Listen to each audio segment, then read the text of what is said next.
I grew up a stone's throw from the ocean, in a small town where the pier was the centerpiece, even in its decaying state. It wasn't built for commerce or cruise ships. It was a relic, a stubborn monument to a time when our town had briefly, optimistically, hoped to be more than it was. Most nights, it was a quiet place, a spot for late-night reflection. It always held a certain melancholy. The pier, weather-beaten and creaking, it sang a low, mournful song with every tide. Everyone knew the local legends, the old wives, tales about what lay beneath, or what sometimes walked upon it after the clock struck 12. Most of us just shrugged them off as charming local color. I was no exception. I'd walked that pier countless times in the dead of night, just needing to clear my head. The rhythmic creak of the boards beneath my feet, a comforting companion. There was a unique kind of peace out there, a feeling of being suspended between the land and the vast, indifferent sea. This particular night, though, felt different. A thick, unsettling fog had rolled in just after midnight, swallowing the distant town lights whole. It wasn't just cold. It was a deep, pervasive chill that seemed to seep into your bones, more than the temperature alone could explain. I had planned to just walk to the end and back, as usual, but the fog seemed to press in closer with every step, muffling the sounds of the waves, creating an unnerving silence. The air grew heavy, almost viscous, and tasted oddly of ozone and something metallic. Halfway down, I stopped. The fog was so dense, I could barely see the hand in front of my face, let alone the end of the pier. It was like walking into a cloud, but a cloud that felt watchful. My usual comfort had evaporated, replaced by a prickle of unease on my neck. The rhythmic lapping of the waves, usually so soothing, now sounded muffled and strange, almost as if they were coming from a great distance or through a thick wall. It felt like the world had narrowed to just me in this creaking, damp structure. Then I heard it. A soft, scraping sound, like rough fabric dragging over the damp wood of the pier. It wasn't the natural creaks or groans of the structure. It was a deliberate, moving sound, coming from somewhere ahead, further down into the thickest part of the fog. I strained my ears, holding my breath.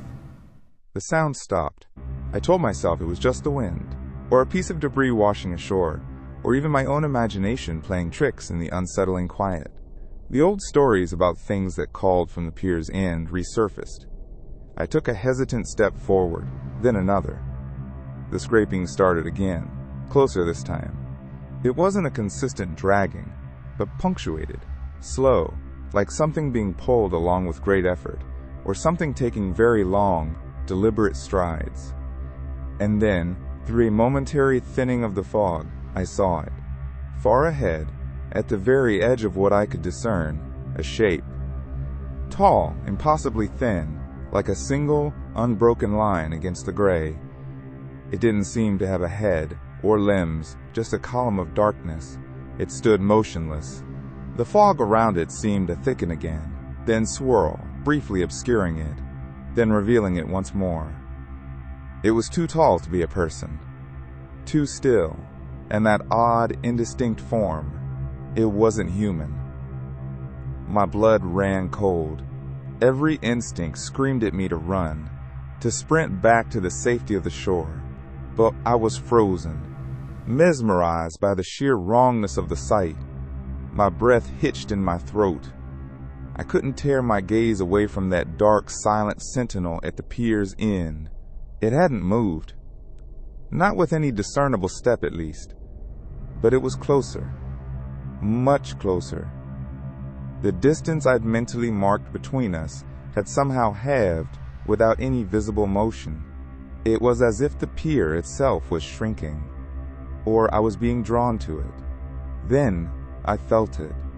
A pressure, cold and immense, pressing down on me. Not wind, not a physical touch, but an internal compression, a crushing weight on my chest. The scraping sound returned, not from ahead, but from all around me now. A soft, dry rasping against the wood. The air grew heavy with the scent of brine and something else, something ancient and metallic. like old blood and wet rust. The planks beneath my feet felt less like solid wood and more like a thin, drum-type membrane, vibrating with an almost imperceptible hum. I tried to cry out to yell for help, but my throat was closed, paralyzed. My limbs felt heavy, unresponsive. I could only stand there, unable to move, unable to speak, as the crushing pressure intensified. It felt like the pier was holding me still. The scraping sound was directly below me now, a whisper of 1,000 tiny, chitinous movements beneath the pier. The metallic smell grew overwhelming, mixed with the unmistakable, cloying scent of wet, decaying seaweed that hadn't seen the sun in a century. The dark figure was directly in front of me, though I still couldn't make out any features. It was simply a towering, shifting column of darkness, denser than the fog, absorbing every photon of light. And then I felt a gentle, unyielding pull. It wasn't a violent tug, not a snatching grab. It was a slow, steady, inexorable drawing forward, towards the edge of the pier. My feet, still unresponsive, slid silently across the damp, slick wood. My body, still rigid with fear, began to lean. The pier had been waiting for a night when the fog was thick enough, the moon was high enough, and someone was foolish enough to walk its planks after all the rules had quietly gone away. It wasn't the figure that took me, it was the pier itself. And it felt like a door closing,